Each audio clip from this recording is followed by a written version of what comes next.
back of the rim. Got it! Oh, the slam foul! Using Curry way downtown. Oh, what a shot from Curry! Alrighty then, let's go ahead and discuss what has so far been the 2023 Eastern Conference NBA playoffs. Because of the way the NBA does things, you have Game 1 of the Suns and Nuggets right after I record this, then you have Game 7 of Kings and Warriors tomorrow, so don't actually know what the full second round is. I will get that video out after this one, which will probably be tomorrow. But for now, we have an exciting Eastern Conference to discuss because, yeah, that's where I got the series wrong. If the Warriors win, then I will have called the entire West correctly. So yeah, let's talk Heat and Bucks. I called the Bucks in a sweep. As a matter of fact, this is probably the series that I spent the least amount of time on, and it was the one that I got most wrong. Now you might be sitting there and saying, oh, but Giannis fell and he got hurt, so that turned everything on the top of its head, and it kind of did, but also in my opinion, as someone who called the Bucks winning that series, it's not really that valid of an excuse, bro. My first problem with it is that the Heat were already playing well and leading before Giannis went out. However, that is just one game, so you can't take that and put it for a whole series and say that if Giannis was playing, it wouldn't have made a difference. But what I can do is point to games 4 and 5 and say Giannis played in those, he played pretty well, and they still lost. At that point, you just have to tip your caps to Miami. They came in and really transformed themselves in a playoff series while losing 2 rotation pieces. Now, what I mean by transforming themselves, you'll remember one of the only things I said was I was curious on how Miami was going to score 100 points in how many of those games in the series. That's because coming in, they were the worst offense in the league and I believe the 4th worst 3-point shooting team. Obviously, the play-in game did not give us much more hope. However, in the playoffs, look at the 3-point percentage. Guys just blazing. Duncan Robinson, who has basically just been watching basketball with us all season, came in and he was useful. Damn near everyone except for Kyle Lowry shooting above 40%. Jimmy Butler, who made like 36 threes for the entire regular season, came in and made 12 in this series. And the Bucks could do nothing with him. Not a damn thing. Jrue Holiday, one of the best defenders in the league, everyone vouches for this. He was simply too small to guard Butler. There was possessions in Game 5 where he had Giannis on him and blew by him and finished on Brook Lopez. And in Games 4 and 5, they came back both times. It was like the NBA just reused the script. So in any case, Miami was not getting swept in that series. And as of right now, they are a totally different team in the playoffs than they were in the regular season. I will happily take that L. If I was using my money and I had to bet whether the Heat were going to come in and do this to Milwaukee even without Giannis, I would have bet against it every single time. The Bucks also did themselves 0 favors in either of those games. At the very end, and in both scenarios, they had timeouts to call and they didn't call them. It was a crazy lapse by Coach Bud and the entire team, although I do want to mention that Coach Bud has been going through a lot as of late, so I think that may have made that make a little more sense. But one thing has been consistent with Milwaukee, and it's why I wasn't too worried about them in the Eastern Conference Finals. Their offense is just not as creative as it could be. When it came down to it and they needed a bucket, it just got so stagnant. Guys that you would imagine screening for each other to make Miami make some decisions just weren't doing it. It was really frustrating to watch. And now Milwaukee goes into the offseason, they've got some decisions to make because Giannis's future there is not solidified and the team is getting older. How many more times are you going to run this exact roster back? Miami advances in 5 games to play the winner of Knicks and Cavs, which was the Knicks, and I called Cavs in 6. Got this one completely wrong. The Cleveland Cavaliers were nowhere near ready for prime time. I think in the regular season they looked really good, but I had far too much faith in Evan Mobley and Jared Allen, and I also had too much faith in this roster as a whole that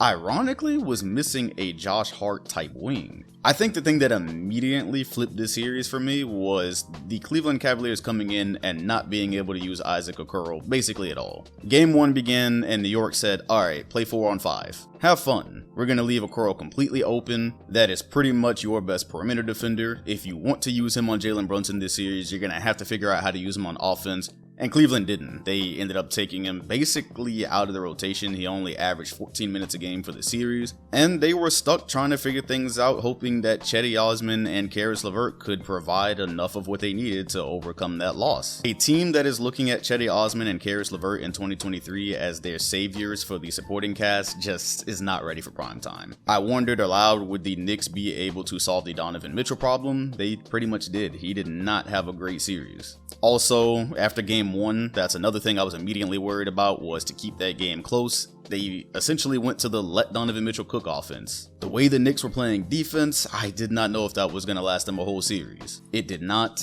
Evan Mobley has got a lot of work to do on his offensive game, because right now, against a defense like New York's, it's just not refined enough. He doesn't have enough options to get to yet to really be a threat in this setting. It's his second year, so it's fine, but that just essentially was not there. And as Jared Allen said, the lights were too bright. Mitchell Robinson pretty much outplayed both he and Mobley on the boards, on defense. I didn't have that in my bingo card. As a matter of fact, the totals for rebounds in this series ended 227 for New York and 186 for the Cavaliers. The Knicks grabbed 75 offensive boards compared to 46 for Cleveland. Josh Hart came in and played his heart out. On top of just being a perfect connective piece on the wing, he averaged 8 rebounds a game, and as he said, they're the type of rebounds that break teams. I was not counting on a team with Evan Mobley and Jared Allen to just basically get dominated down there like that. Also, probably my main issue with that series was wondering what the Knicks would be able to do if Julius Randle did not have a good one. He did not, and he ended it hurt, and they still pretty much dominated. Brunson, while not having the most efficient series, cooked when he needed to. When they got back to New York, RJ Barrett made himself extremely useful.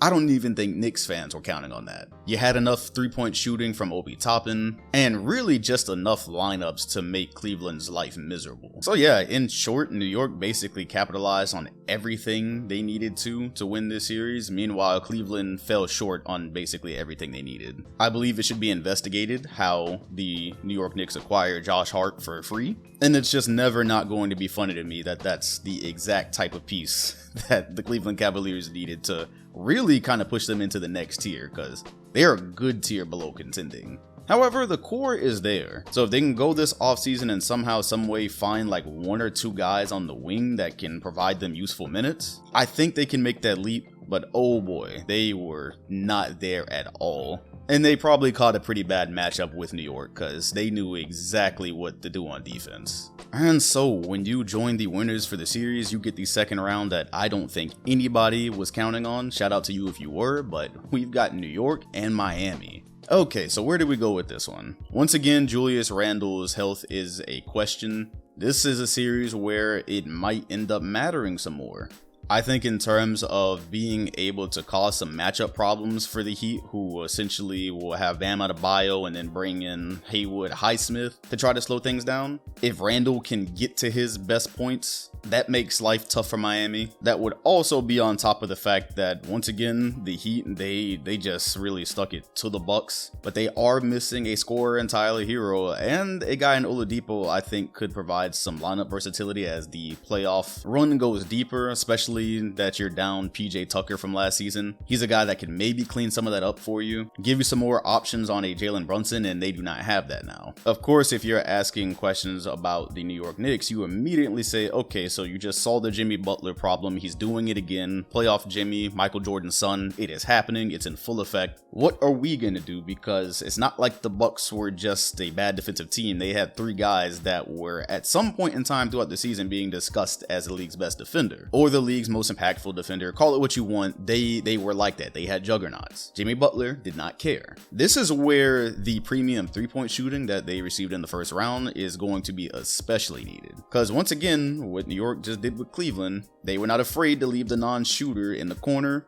It was extremely difficult for Donovan Mitchell or anybody to really generate consistent and good looks. New York is equipped to do that, and so they're going to be geared specifically towards Jimmy. And they've got options. Josh Hart is there to do dirty work. Maybe some Quentin Grimes minutes. How many other defenders they throw at him, my point is there's gonna be help. And I think that's the toughest part about predictions or thoughts for this series, because Miami just shot so far above what they did for the regular season. You're getting extremely valuable minutes out of Gabe Vincent. So it is natural to ask, how long does the hot shooting stay that way? Because the margin of error for Miami, basically the rest of the run, however long that lasts, it's razor thin. Of course, the numbers would dissuade you from doing so, but if New York does go heavy attention to Jimmy Butler and like 2 on the ball for a lot of possessions, and Miami's shooting isn't the same, even that being a thing for a game could really swing this series the other way.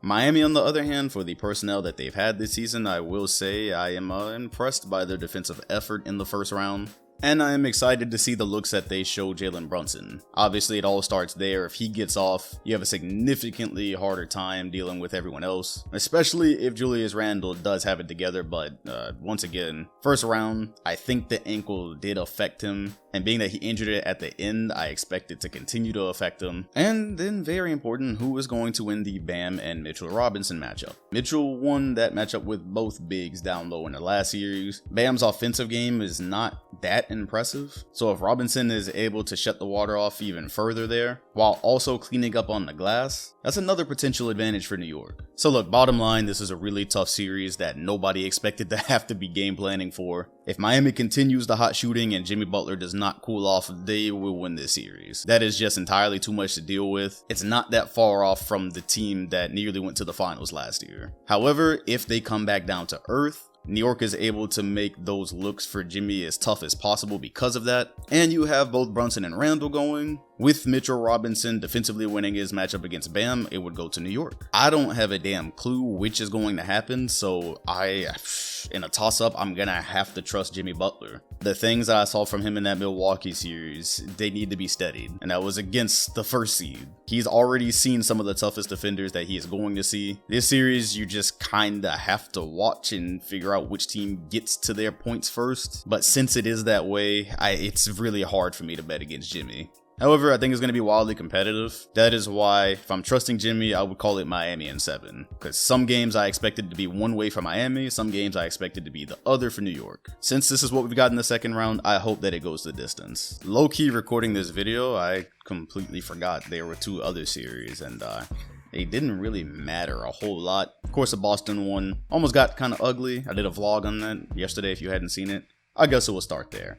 I called the Celtics in a sweep. They ended up winning in 6, and yeah, pretty disappointed, especially since the game that forced it to 6 was without DeJounte Murray. I think that there was a lot of careless moments in this series in terms of turnovers, a lot of interesting decisions like letting Trey, after the first 2 games where he struggled, letting him get to floaters over and over, letting him get his feet into the paint, allowing him to go ISO for the last play of game 5, which I would have been more comfortable, even though DeAndre Hunter shot well in this series, I'd have been more comfortable with an open DeAndre Hunter 3 than I would have been with a lightly contested Trae Young half shot. But yeah, there were flashbacks of Celtics Hawks 2008, destroying them the first 2 games and then ending up in a 7-gamer. Didn't happen this time. Boston just barely closed out in game 6. Definitely has me a little bit worried for the future, but nonetheless, they were able to get that done. They meet the winner of the Nets and Sixers, which was a sweep. I think I gave the Nets possibly a game, and then they didn't even get the one without Joel Embiid.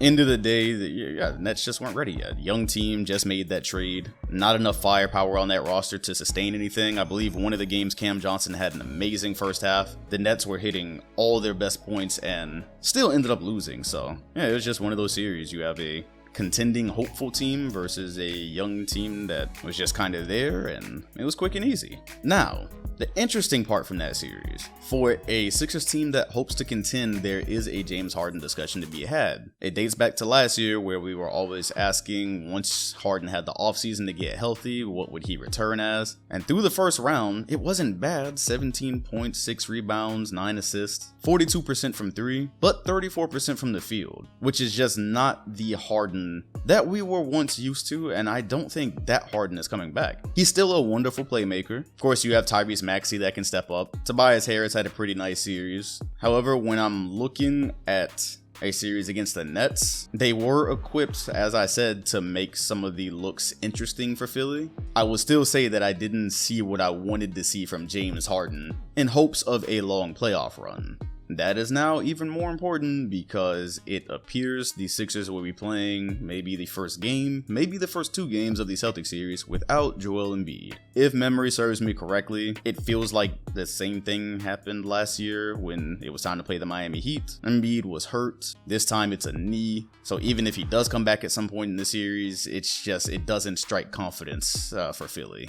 I'm super frustrated with this because I don't care that it essentially would help clear the path for Boston. I always want to see competitive playoff basketball. I want to see everyone there. It appears we're about to get some heavy Paul Reed minutes to start the series. They're going against a Boston team that has the ability to play small. They have the defenders to throw at a James Harden or a Tyrese Maxey. And if you're removing Embiid from even part of the series, you're essentially removing the big man threat from the Sixers. Still, it doesn't do a lot to change how I felt about this series for a while. If you're with us on Playback, you know I've actually wanted Philly because I believe there's a bit of a mental edge for the Celtics there just over the past few years. Even this year, the Sixers only beat them once. It just has not felt like Philly has matched up with them quite well. And the last time they played, which was, I believe, the game that Philly won, they barely got that without Jaylen Brown. And specifically, I was pleased because it essentially boiled down to the let Joel Embiid cook offense. They got undisciplined at the very end of that game and gave up some corner threes to PJ Tucker, I believe. But for the most part, they gave Embiid the ball at the free throw line, kind of bogged down the offense, and relied on him scoring almost everything. My hope was that we would get into a playoff series and do the best that they could on Embiid, but also not give anybody else open shots, because I just don't believe one guy is winning a playoff series against a team like Boston, and especially not a long one. So I thought Boston was going to win this series regardless. You take Embiid out, and the only thing I'm really worried for is that you might get some of what you just saw with the Hawks, which was carelessness, kind of thinking you already had the series won.